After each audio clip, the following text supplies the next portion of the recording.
저는 코로나 확진자의 밀접 접촉자입니다. 2020년 12월 29일 며칠 전에 같이 식사를 했던 어떤 지인 부부가 코로나 확진 받아서 양성 판정을 받았다고 카톡으로 연락이 왔습니다. 그래서 날짜를 계산해 보니까 그 부부랑 같이 식사한 날짜가 12월 20일이었습니다. 그러니까 9일 전이죠. 그러니까 9일 전에 같이 만난 사람이 확진을 받았는데 우리는 코로나 검사를 받아야 되나 말아야 되나 이렇게 막 고민을 하고 있었거든요. 그런데 몇 시간 뒤 갑자기 모르는 번호로 전화가 한 통 걸려왔습니다. 받아보니까 보건소였어요. 그래서 그 보건소 직원이 저한테 누구누구씨 배우자 되시죠? 하더니 그 배우자랑 저랑 같이 오늘 7시에서 7시 반 사이에, 그러니까 저녁 7시에서 7시 반 사이에 이 보건소에 와서 코로나 검사를 받으라고 이렇게 연락이 왔더라고요. 그래서 그 전화로 그 보건소 직원이 설명해 주기를 12월 20일 날 확진자가 나왔고 그 사람이랑 밀접 접촉자이기 때문에 코로나 검사를 우리 부부가 받고 난 다음에 결과가 음성이 나와도 우리는 자가격리를 해야 한다고 합니다. 근데 자가격리 기간이 오늘부터 14일이 아니라 확진자 접촉한 날짜가 12월 20일이니까 12월 20일부터 14일 동안, 그러니까는 2021년 1월 3일까지 자가격리를 우리 부부가 해야 된다고 이렇게 얘기를 해주더라고요. 예전에 코로나 검사를 받았던 지인 얘기에 의하면은 코로나 검사 받으러 가면 엄청나게 기다려야 되고 서서 오랫동안 있어야 된다는 얘기를 들은 게 있어가지고 옷을 최대한 두껍게 입고 갔어요. 그래서 추운 겨울 저녁에 이제 보건소 앞에서 줄을 서서 기다리고 있는데 갑자기 또 비가 오네요. 그래서 보니까 우리도 차 안에 우산이 하나밖에 없어서 그 우산 한 개로 남편이랑 같이 썼고요. 줄 선 사람 중에 우산이 있는 사람 우산을 썼고 우산이 없는 사람 우산을 못 쓰고 이렇게 됐었어요. 그래서 이렇게 줄을 서서 기다리다 보니까 예전 생각 나더라고요. 2020년도 3월달, 그러니까 봄쯤에 마스크 사러 우체국 앞에서 줄을 1시간이나 서서 기다렸는데 끝내는 허탕치고 마스크를 못 샀었던 기억도 나고요. 그리고 약국 앞에서 1시간 동안 줄 서가지고 겨우 마스크 2개 샀던 기억도 납니다. 어쨌든 그때는 물론 그때도 3월달이지만 추웠지만 혼자 서서 이렇게 줄을 쫙 모르는 사람이랑 같이 서가지고 있었고, 지금은 그래도 남편이랑 같이 우산 쓰고 서 있으니까 그렇게 심심하고 힘들진 않더라고요. 근데 줄이 그렇게 길진 않았는데 기다리는 시간이 너무 긴 거예요. 그러니까 기다리면서 별별 생각이 다 드는 거예요. 도대체 무슨 문진표가 그렇게 긴 건지 아니면 코로나 검사하는데 시간이 그렇게 많이 걸리는 건지 정말 계속 기다리면서 이게 왜 이렇게 줄이 안 줄어드나 이런 생각을 하면서 기다렸는데, 어쨌든 최종적으로 저희가 보니까 줄 서기 시작하는 시간부터 검사를 다 받고 나온 시간까지 한 40분 가량 걸렸어요. 아니, 검사를 받기 전까지 40분 걸렸어요. 그러니까 40분 동안을 기다린 거죠. 겨울 저녁이라서 춥기는 춥고 다리도 아프고 비도 오고 막 손도 시렵고 막 하여튼 그러고 있는데, 그러니까 무조건 코로나 검사 받으러 겨울에 가실 때는 무조건 두꺼운 옷, 두꺼운 패딩 입고 두꺼운 신발 신고 그리고 장갑을 꼭 갖고 가세요. 그리고 정말 다리가 아프니까 편한 신발, 그러니까 운동화 같은 거 그런 거 신고 가시는 게 좋을 것 같습니다. 그리고 보건소에 가시면은 보건소 건물로 들어가시지 마시고 보건소 이렇게 앞에 이렇게 부스처럼 돼 있는데 이런 곳에서 이제 코로나 검사를 하더라고요. 그래서 처음에는 저희도 갔을 때 건물 안으로 들어가야 되나 아니면 밖으로 가야 되나 막 고민을 좀 했었거든요. 그러니까 이제 마당에 이렇게 부스처럼 서 있는 데가 선별진료소인가 봐요. 그리고 우리가 갔던 이곳은 우리 동네 구민만 이용을 할 수 있고요. 그리고 여기가 아무 때나 오면 되는 게 아니라 이 의료진들도 휴식 시간이 필요하니까 이게 시간이 있어요. 그러니까 몇 시부터 몇 시까지 하고 몇 시부터 몇 시까지 휴식 시간이고 이런 게 있으니까 만약에 이제 열이 나거나 이래가지고 코로나 검사를 받고 싶으면 본인이 사는 동네에 보건소 대표 전화로 전화를 하시면 전화가 잘 됩니다. 그러니까 1339나 뭐 이런 거 전화하면 잘 안 되고요. 그리고 전화가 정 안 되면 119 물으셔가지고 본인 주소 얘기하고 지금 코로나 검사를 받고 싶은데 어디로 이제 가면 되느냐 이렇게 물어보시고, 그리고 이제 검사가 가능한 시간도 꼭 물어보시고 오셔야 돼요. 안 그러면 허탕칩니다. 그리고 대기하면서 이렇게 붙어 있는 걸 딱 보니까 여기가 지금 2단계 이상 이렇게 돼 있을 때, 그러니까 거리두기 2단계 이상일 때 이런 이제 선별진료소에서 와서 검사를 하면은 검사 비용이 무료래요. 근데 그냥 너무 열이 나가지고 앰뷸런스 타고 이제 그냥 집 근처에 있는 뭐 큰 병원에 가가지고 그냥 일반 병원에 가서 이제 코로나 검사를 하게 되면은 검사 비용이 발생을 합니다. 그러니까 그거는 참고로 하시고요. 그리고 코로나 검사 비용 같은 경우도 어디서 하느냐, 그리고 어떤 시기에 하느냐에 따라서 다 천차만별인 것 같더라고요. 정말 이렇게 제대로 하고 또 이제 코로나 처음 초기 시절에는 코로나 검사를 했는데 음성이 나왔다 하면은 16만 원 가량 내는 사람도 있다고 하더라고요. 그때는 양성은 이제 공짜였어요. 그리고 또 이제 몇 달 뒤에 이제 검사한 사람 얘기 들어보면은 한 7만 원인가 이렇게 냈다고 하고요. 근데 우리는 어쨌든 2단계 이상이라서 이제 무료로 검사를 했습니다. 그래서 한 40분 가량 기다렸다가 이제 검사를 받게 됐는데, 먼저 이제 종이에다가 이게 쓰는 거를 하는데, 이게 또 장소마다 그것도 다르더라고요. 어떤 곳은 이제 검사 받으러 온 사람이 펜을 잡고 직접 쓰는 경우도 있는데, 우리가 간 곳은 이 의료진들이 쓰더라고요. 우리한테 물어보고, 그리고 신분증을 달라 그래요. 그러니까 신분증에 주소하고 이름하고 다 써 있으니까. 그래서 신분증을 가지고 가시면 좋고요. 그리고 보건소로 이동할 때 우리는 자차를 이동했습니다. 그러니까 남편 차 타고 남편이랑 같이 갔었고요. 어쨌든 이렇게 검사 받으러 오는 사람들을 이제 대면하는 사람들, 그러니까 의료진 이런 분들이 이렇게 방호복을 입고 있는 거를 직접 눈으로 보는 게 이제 처음이었어요. 항상 TV로만 봤는데 아무래도 선별진료소를 오니까 이런 분들을 만나게 되네요. 그래서 보니까 생각이 드는 게, 여름엔 정말 얼마나 더울까. 저렇게 비닐 장갑 끼고 비닐 옷 입고 그리고 마스크 끼고 페이스 실드 하고 고글 끼고 정말 덥겠다라는 생각이 들었습니다. 물론 겨울에도 이제 이 부스 같은 데서 검사를 하니까 찬바람이 술술 들어오니까 또 얼마나 춥겠어요. 그래서 참 힘드시겠다라는 생각이 들었습니다. 검사를 하게 되면 도대체 뭘 하는지 되게 궁금했었는데요. 이제 질문지는 내가 지나온 동선을 다 묻나 했더니 그건 아닙니다. 그러니까 내가 동선을 얘기해야 되는 경우는, 만약에 내가 양성으로 판정이 나면은 각종 단체에서 전화가 정말 많이 옵니다. 그래서 동선부터 시작해서 별별 얘기 다 해야 되거든요. 근데 음성으로 나오면은 굳이 동선 얘기를 안 해도 되더라고요. 물론 검사하는 곳에 따라서 이제 의료진이 묻는 게 조금 다르긴 하더라고요. 또 어떤 사람은 뭐 타고 왔냐, 대중교통으로 왔는지 뭐 이런 것도 묻고 이런 것도 있다 하는데, 저한테는 그런 걸 안 묻더라고요. 그리고 어떻게 여기에 왜 왔냐 이걸 먼저 묻더라고요. 그래서 저는 그냥 보건소에서 확진자, 밀접 접촉자라고 전화가 와서 이렇게 왔다, 이렇게 얘기를 바로 얘기했어요. 그러니까 정말 질문도 짧게 끝나고 금방 끝났거든요. 그리고 물어보는 게 이제 신분증을 줬으니까 신분증에 있는 이름 쓰고, 그리고 주소 신분증에 있는 거랑 똑같은지 물어보고, 아니면 실제 거주하고 있는 주소를 씁니다. 그리고 본인 연락처, 그러니까 전화번호 줬고요. 그리고 본인의 직업을 또 묻더라고요. 그러니까 뭐 전업주부인지 아니면 어떤 직장을 다니는지 그런 거를 묻더라고요. 그렇게 하고는 이제 그 확진자 접촉 장소 이걸 또 묻더라고요. 그래가지고 저희는 어느 식당에서 만났었다. 그러니까 몇 월 며칠, 그거까지. 그러니까 무슨 식당 주소까지는 필요 없고요. 그러니까 어떤 식당 무슨 지점 이 정도까지. 그러니까 이렇게 하면은 질문이 되게 짧게 끝나요. 그런데 예를 들어서 여기 왜 왔냐 하면 그냥 코로나 검사하러 왔다 이래 되면은 되게 질문이 길어져요. 확실하게 이제 내가 보건소에서 전화를 받고 뭐 확진자 밀접 접촉자다 이렇게 얘기를 하면은 되게 질문이 짧게 끝나는데, 그냥 뭐 열이 나서 왔다든지 뭐 그냥 검사하러 왔다 이래 버리면 정말 질문이 길어지고 되게 시간이 많이 가니까 최대한 짧게 끝날 수 있게끔 그렇게 해주는 게 좋을 것 같더라고요. 그래서 그 종이를 들고 이제 또 옆에 있는 부스로 가라고 하더라고요. 가서 저는 되게 여러 가지 절차로 하는 줄 알았더니, 뭐 이렇게 들리는 소문에 의하면은 뭐 항문 검사를 하네, 뭐 엑스레이를 찍네, 뭐 가래를 배트를 하네, 뭐 그런 여러 가지 얘기를 들었는데, 제가 한 곳에서는 요렇게 기다란 면봉을 처음에 이제 콧구멍에다가 집어넣습니다. 그러니까 일회용 그 면봉을 뜯어가지고 콧구멍에다가 정말 끝도 없이 집어넣거든요. 정말 느낌이 뇌에 닿는다는 그런 느낌이 들 정도로 넣었는데, 저는 독감 검사를 한 번도 받아본 적이 없었어요. 그래가지고 정말 이 경험이 너무 찌릿찌릿하고 정말 눈물이 찔끔 날 정도의 그런 느낌이었거든요.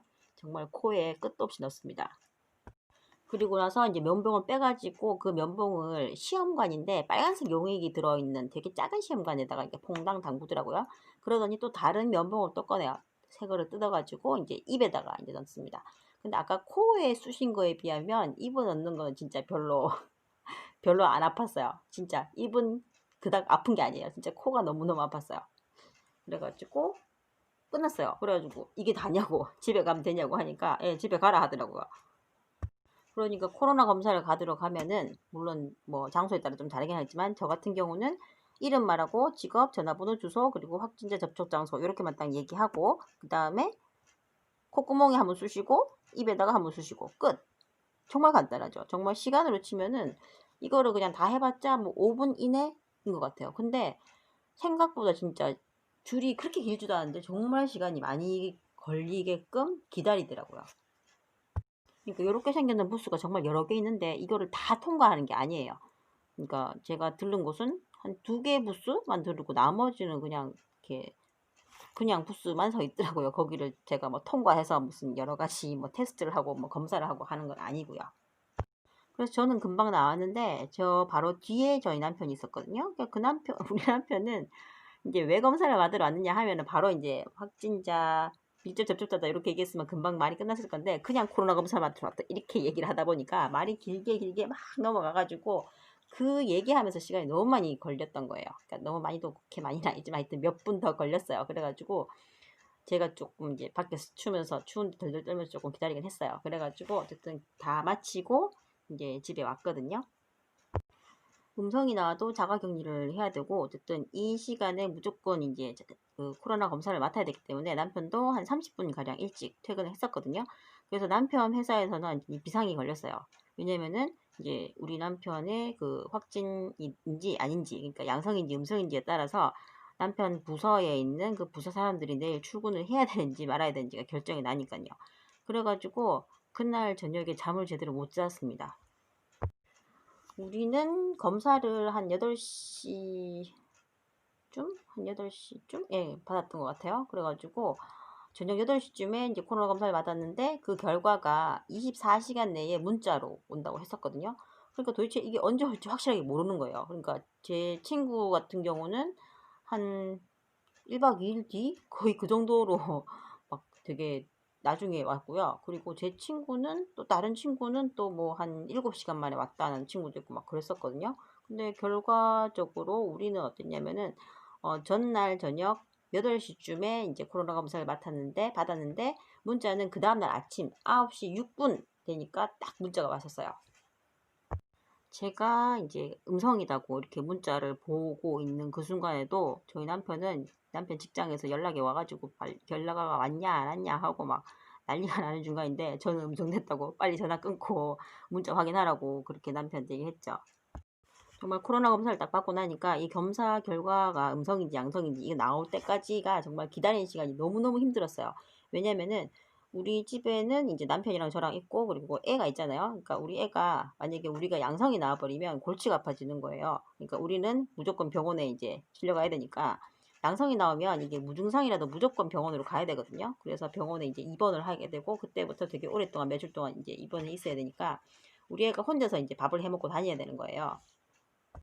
어쨌든 저는 그런 걱정이 있었고 저희 남편은 만약에 우리 남편이 음성이 아니고 양성이었다 하면은 저희 남편 직장에 이제 같은 부서 사람들 전부 다 출근 다 못하고 그 사람들 다 이제 검사 맡으러 또 보건소 다 가야 되거든요. 그러니까 난리가 나는 거예요. 근데 정말 다행히도 우리 남편도 음성이 나왔습니다. 그래서 이제 같은 부서 사람들도 정말 우리 남편이 결과 나올 때까지 출근을 못하고 있다가 이제 오후 1시쯤에 다들 이제 같은 부서 사람들 다 출근을 했다 하고요. 그 대신에 이제 우리 남편은 음성이라도 어쨌든 이제 이 확진자 접촉일로부터 14일 그러니까 오늘 그러니까 그날로부터 그러니까 결과 나온 그날로부터 치면은 1, 2, 3, 4 1, 2, 3, 4, 5일 예, 5일 정도 그러니까 그날로부터 5일을 이제 자가격리를 해야 되는 상황이 되었어요. 그래서 음성이면 이렇게 문자로 오는데 양성이면 보건소에 직접 전화가 온다고 하더라고요. 그리고 이제 좀 있으면은 이제 앰뷸런스 갈 거니까 입원할 거 다 챙겨 놓으라고 짐 챙겨 놓으라고 그렇게 연락이 온대요. 우리 남편 직장에서 이제 격리가 끝나고 나면은 이제 직장으로 복귀할 때 격리 통지서를 갖고 오라고 하더라고요. 그래서 이제 날짜를 딱 보니까 우리가 결과가 나온 게 12월 30일이잖아요. 그럼 그 다음 날이 31일이고 그 다음부터는 연휴예요. 쭉. 그러니까 연휴 끝나고 나면 바로 이제 격리가 끝나잖아요. 그러니까 이제 우리 남편은 발등에 불이 떨어진 거죠. 이 격리 통지서가 빨리 받지 않으면은 직장에 낼 수가 없으니까. 그래가지고 보건소에 전화하니까 그 격리 통지서를 빨리 주려면은 사진을 찍어서 이제 문자로 보내주겠다 하더라고요. 그래가지고 사진으로 보내달라고 하고 그래서 이제 뭐 격리 안내문이랑 이런 것들도 다 사진으로 받았어요. 그리고 그 보건소 직원이 하는 말이 우리는 격리가 지금부터 시작하면은 뭐 5일 정도밖에 안 되니까 격리 물품이 안 나갈 수도 있다. 이렇게 얘기를 하더라고요. 그래서 그냥 알았다 하고 그냥 끊었거든요. 그리고 경기통지서를 딱 보니까 이제 검사는 보건소에서 받았는데 경기통지서는 구청에서 나오는 거더라고요. 근데 자세히 보니까 격리 기간이 100년이에요, 100년. 그러니까 너무 바빠서 아마 실수를 한 것 같아요. 근데 그 실수가 웃긴 게 저도 100년이고 저희 남편도 100년이고 또 그때 식사했던 다른 부부도 이제 음성이 나왔는데 보니까 100년이래요. 2121년. 아이고 참 다들 너무 바쁘니까 참 이렇게 실수를 하나 보다 싶기도 하더라고요.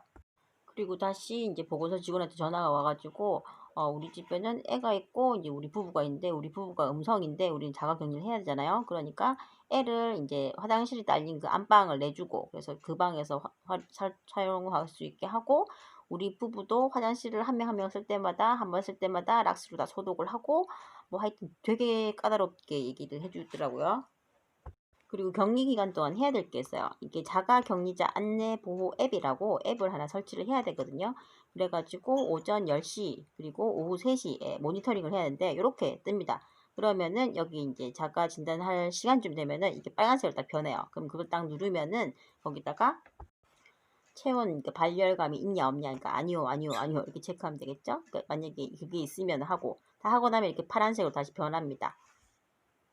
그러니까 우리는 뭐 이렇게 격리하는 그런 물품을 받은 게 없잖아요. 근데 이제 우리 애 어릴 때 쓰던 체온계가 있어가지고 그걸로 체온을 재서 이제 거기다가 기입을 하긴 했죠. 그리고 그 양성이 나왔던 그 부분은 이제 입원을 하게 되는데요. 이렇게 안내문 나오는데 이것도 병원마다 다 다르더라고요. 이분이 갖는 병원은 전체 병동이 싹 다 이제 코로나 환자들만 있는 병동이라 가지고 1인실 방에 화장실이나 샤워실이 없어요. 그래가지고 샤워실이랑 화장실을 공용으로 같이 쓰는 것 같고요. 입원실로 택배나 배달 같은 것도 받을 수 없다고 합니다. 그리고 다 1인실로 이렇게 배정을 하더라고요. 근데 조금 아이러니한 게 이 확진자 격리 해제가 기준이 변경이 됐는데 되게 완화되었어요. 그래가지고 만약에 양성인데 무증상자다. 그러니까 열이 안 나고 아무 그게 없는 사람은 확진될 날로부터 10일이 지났을 때까지 계속 발열 같은 거 없고 아무것도 없으면은 그냥 퇴원입니다. 퇴원뿐만 아니라 그날로부터 그냥 격리 해제예요.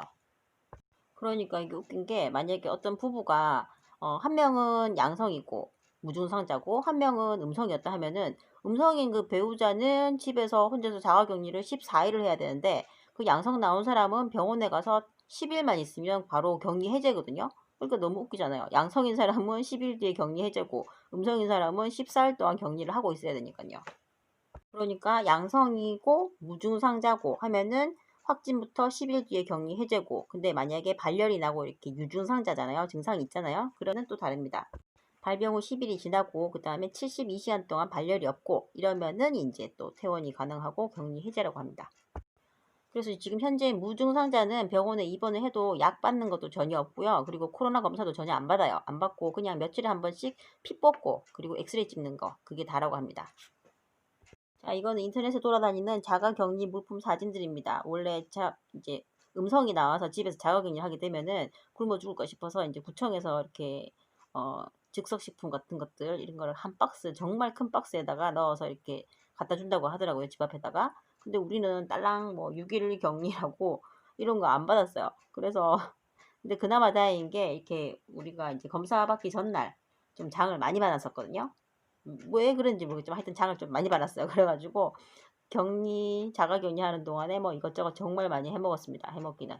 근데 뭐 하여튼 그래 이렇게 먹고 있으면서 이제 남았는 초콜릿을 나눠서 남편이랑 막 갈라 먹으면서 며칠 남았네 이제 몇 개씩 아껴 먹어야 되네 막 이러고 있다가 이제 먹을 게 없으니까 이제 어묵도 막 그 에어프라이어에 구워 먹고 뭐 하여튼 별짓을 다 하고 먹고 있는데 알고 봤더니 또 다른 지역에 사는 부부는 그 부부도 다 둘 다 이제 음성이 나왔고 했는데 그러니까 우리 이제 그날로부터 격리가 6일 동안인데 그쪽 지역은 그러니까 그쪽 구는 확진 6일 격리한데도 격리 물품이 다 나왔다 하더라고요.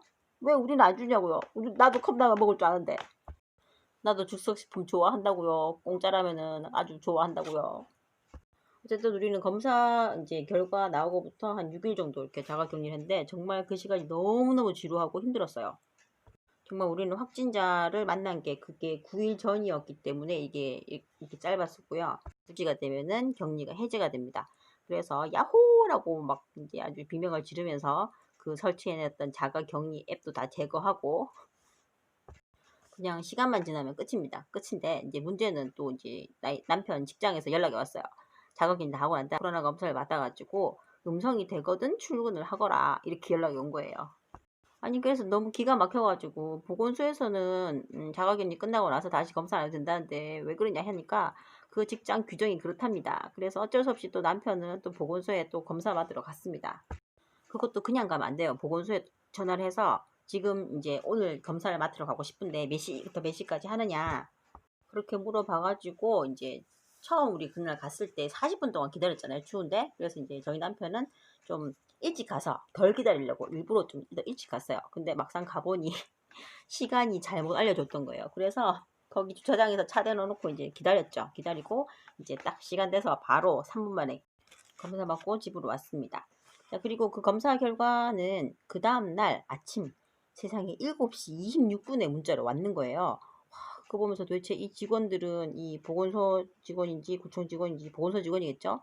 잠도 안 자나 싶고 와 정말 힘들게 하시는구나. 이렇게 이른 시간부터 이제 코로나 결과를 문자로 보내주는구나 이런 생각이 들더라고요. 자 어쨌든 우리는 6일 동안 자가격리를 했는데요. 하다 보니까 이게 또 쓰레기가 장난이 아닙니다. 보통 자가격리 물품을 받으신 분들은 그 안에 이제 의료용 폐기물 쓰레기 봉투는 그걸 안 받았기 때문에 그런 사람들 그냥 일반 종량제 봉투에 다 넣어서 버리라고 돼 있더라고요. 그래가지고 엄청나게 많은 음식 쓰레기와 그 많은 재활용품과 막 이런 것들 전부 다 종량제 쓰레기 봉투 해가지고 다 장난이 아닌 게 나오더라고요. 만약에 자가격리를 여름에 14일 동안 하면 음식물 쓰레기 냄새가 엄청 났을 거예요. 이번 영상 시청해주셔서 감사드리고요. 구독, 좋아요, 알림 설정까지 해주시면 더욱더 감사드리겠습니다. 감사합니다.